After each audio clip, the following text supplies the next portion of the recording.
Good morning, ma'am. Ngasi di weather se pra ingdam da gi type tore ko sai si. Ji akhoi gi ke khmai to na akhoi ne ji lai ba phom do ala akhoi ne ngang pot chai gi order do mo phom do adui ma te jo mu corona na ba mi mi yaw re ba ai di yam nak sale ko sta section na lai do ya de ma'am ji section na lai bi akhoi jo ngam mi mo khai ko jo section na lai da ko na jari aina section jaba khoi mung section jaba da mi na kana kari hai kini mi na kari ke no tor khoni hai bi adu khalu bi ta kata de si section basna precaution lawjab na isagi safety kini ko mi na du hai kini aina section laga aina du tor gadi ida sauni ga ji de saw mi de apang ma ta de ni de adu no mayam section lai bio adu bi mayam mi ga yam da ke no to bi ga no yum de yo ban bi ga no khoi du ji yam section lai ji wadi wa ni yum de to ko so khoi wa ba na de lu ko le ko the wire in the room section da ya da nga khoi so mapan thuk da na taw da na lei je to ko bi si maning da nap le oh hi am to ro da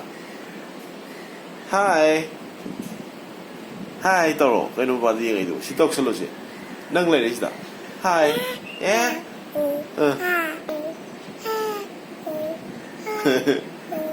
oh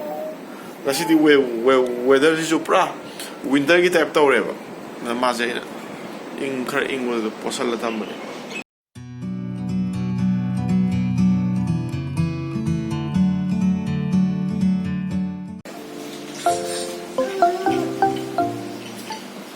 ma khut nei la sa je ngasi na first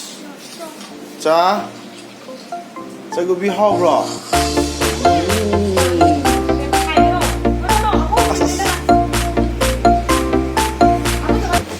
kai le ge do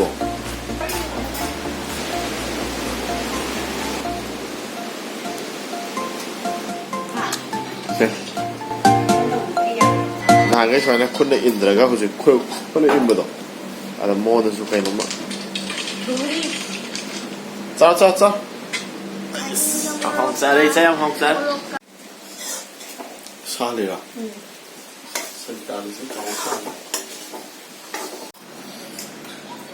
Sakse ai ga Ricardo han sa ni ko sa ba ho ge ko lu ga mo ba ni sa ni ngang yaw ba ni no si phar ta na do re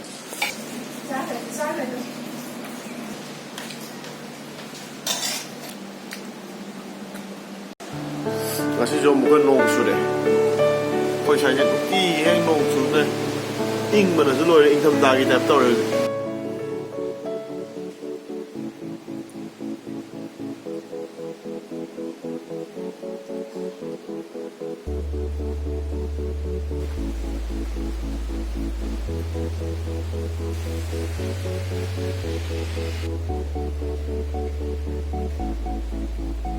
어떤 소리만 생각해도 삭시들 로에 드라큘라만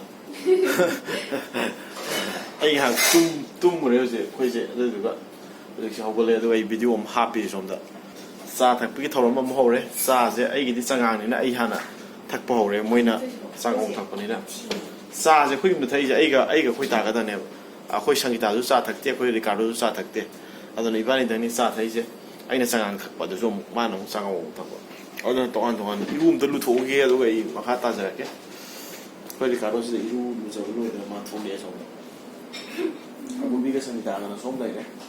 kau tangan banyak som salon. Aina som tak salon belum itu nasi thai. Ayu iru thora kalau makan sam dah jadi. Iru sebelum belum jadi macam sam kerja sih dikira. Faham pakai yung ni. Kau tangan som tak sak thong mau ni. Kau ingat sih deh, kau di kanan panik cani na, panik thong ni matar panik thong ni. Panas lagi, panas pari. Kita lagi sama matar panik kau ber. Lalu dia ham tau pun. Jadi pakai nanti tu. Jadi ready ni apa lagi?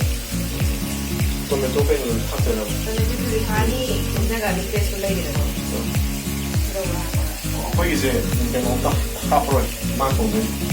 Kami sebenarnya jadi kau isi fresh tu. Hapro lay lay lay lay lay ko yi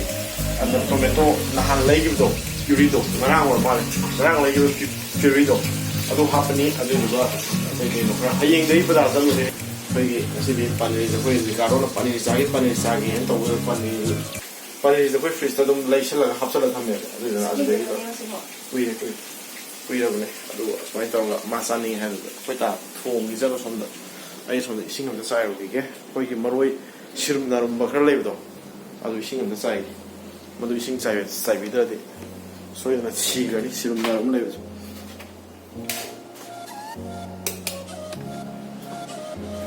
sirum narum maru isingdo sing amda chai birugi sirum narum hai bane adu sirum narum bado leibigi ni akoi maroi ka sa bane sirum narum bado leibdi akoi su sa phang Oshi.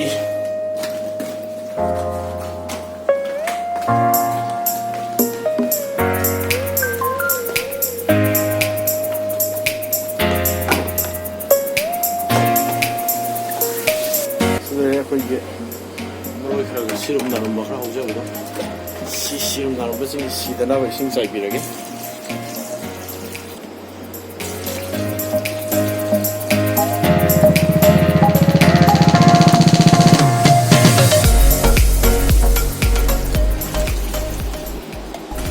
sina aloe vera mani thabane sisu khara sai biye loire sik sai ba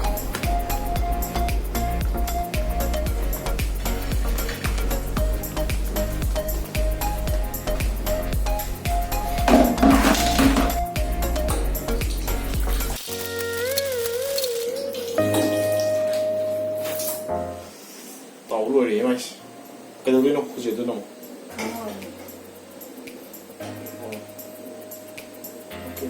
Kung tayo ba nidi nga si di pinagpinatoran iba nidi iba nidi nga si di tannoy sa ani. Ako di nga saksari ano na kasi di isa sa exercise daw na sayang saksan mo doon mo ito. Saksara kung di sa mitala di karo ka saksara ni iba nidi tannoy sa ani. May taulo eh kung mo horan. China paneer atau je hao de. 应该可真的点的最好。能就好不了。落了不打。Yes。哎呀，我塞些比较，我咋么说比较多嘛呢？会呀。飞了当时好没还是？飞到了给吗？出面好多万比好过。好啲好呢，對，係咪能好呢？係先，嗰啲聽到邊度？哎，那成果我看好真的。成果我就為那沒有送下子。為那咩都不得。係應該你讓你就咁多你拉個路喎，佢又未出路，你實嚟嘅。而家咪都不跟你㗎。不啲佢就吞面啲。大米三元咁靚嘅。唔會，你看比較些。一般你等啥些？等啥對嘅，等乜嘢？佢上面打個Ricardo hana pizza thoge duga moida nga mo lo lo ga ai ko ta ko sa lop sa me na dia ko bi som dai ai o kap sala ne sen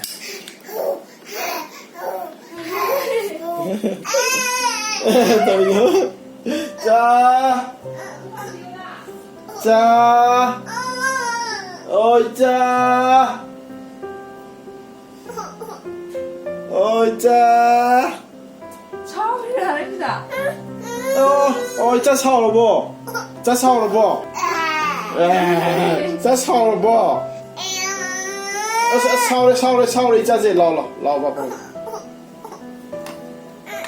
thằng cái bữa ô cái nào cha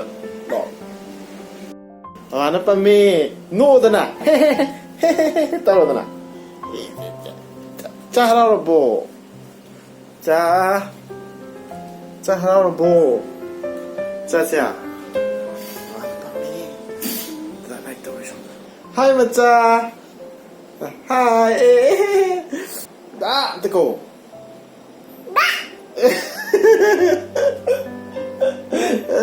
đã tao cô đi tao xem coi đã lâu cha gì mà này tao lâu lau lau lau lau lau lau lau lau lau sai nấp nhiều vậy này mà này nó đi vào đến nấp cái nó nấp sân lệ nó nói vào đến nấp sân lệ mà sao akhoi smai tawdana kaino nei Manipur dagi akhoi se ngarang akhoi yum dagi hairak padagi ko akhoi husi ngari nga tai amta leitre nga nu nga cha akhoi gi Manipur gi oiba leidana no meyam do amta leitre leida akhoi na yum dagi keno tawna ba paw longna ba akhoi yum dagi smaina adu moi gi site dei torga yum gi order taw yen main torga sikim da thawa ya gadra hang ba yani haire ada hang ga yengo nga sai je phone tongna ga paw se phawna bane ba ado yani na hai pane moina do message tha game ne jo halakri ado ma gi se kam kan halakado no khangde ado yaragadi mapanda leiba mayam ai haijarake ado yada bo eragadi khangdre ko ma gi se yaragadi ai soidana mathangi video da ai haijarake message halakri maman na kamai to bono kai to bono ado su si khangdri ado su hangi bne ba sa reply lakri ma ado ma gi do he lak ga ai hanjara ge mayam amana som da phone ma mayam ba gi se phone yada bam lei asima pai ga na man to na mu la abo si keto pradia roida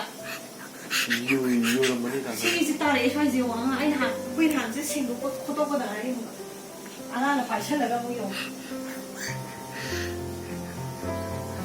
akoina lairi be yum se khwai di top floor ne ba aduna top floor level se kan de smaina flat system da ko top floor se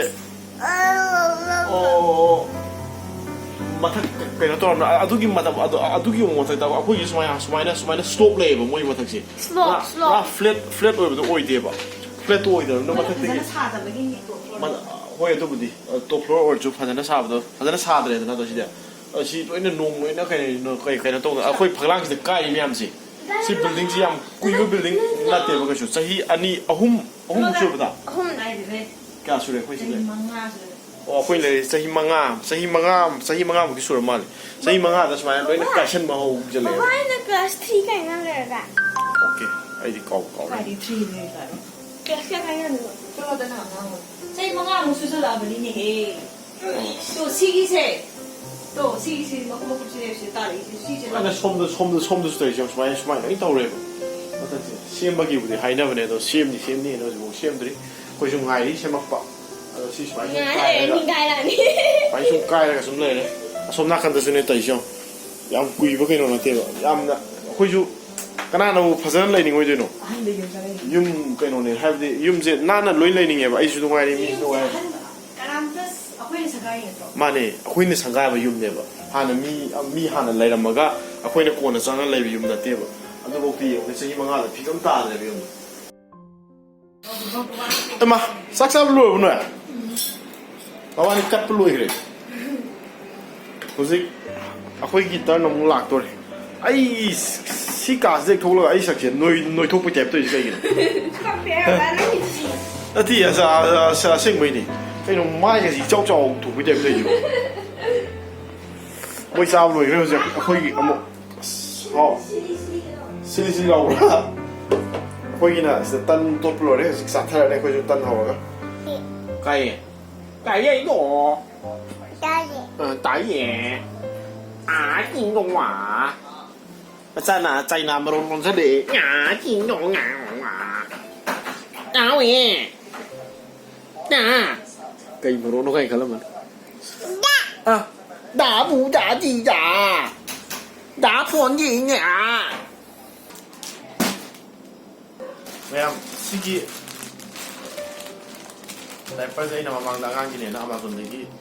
lah temal sih Flipkart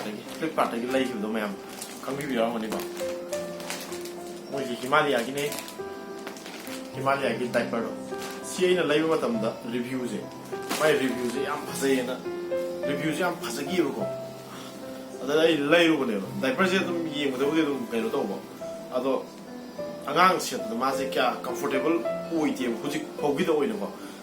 akhoi compare to akhoi paper gumba diaper gumba sorry diaper gumba huggies gumba mayam no aduga compare to matamda mase kya kaino to oide kya haibadi moiga compare to matamda mase kya phaba yog gai tare pochi khara ling law wai tare anga comfortable oide bodo adu oye id si tapai ju lai salure ko sumba si amamamda kya no mai han do 54 piece ne bje 54 piece han bje ai leido sumba ahum ne ba tapai lai salure adu ga si ki janga ga nuai rambre kame magi keno se review se ati phajagi bai ta ada ai layu ne adu ko angang da di khoina senam da di yam kana comfortable oi boy di adu matak mai manung di yogo gel do adu jo atopa diaper sing di mai gel do kaino tawe ba sel la kanda angang na mafan thoksala mai hanjal la kanda kaino tok da ba tasalak te ba dum san do le sine ko ai to ge da mai gi gel do tasalak bai to ba aduna angang yam comfortable oi hen de ai ta adu mayam laibi ba yawgadi sigi je hojik lai ge khano ka bu yawgadi sigi keno ju di laibi ro no si nuai ti sina ba ko ju mathang gi lai roi anda ki di lai ro mina adu sina ni adu mathang gi lai roi adu haije ge to ni me amda sigi je review di am phajabne adu ga pot si sina kan da nuai ti ang ju comfortable oi de koi tai ba ni ki tan ga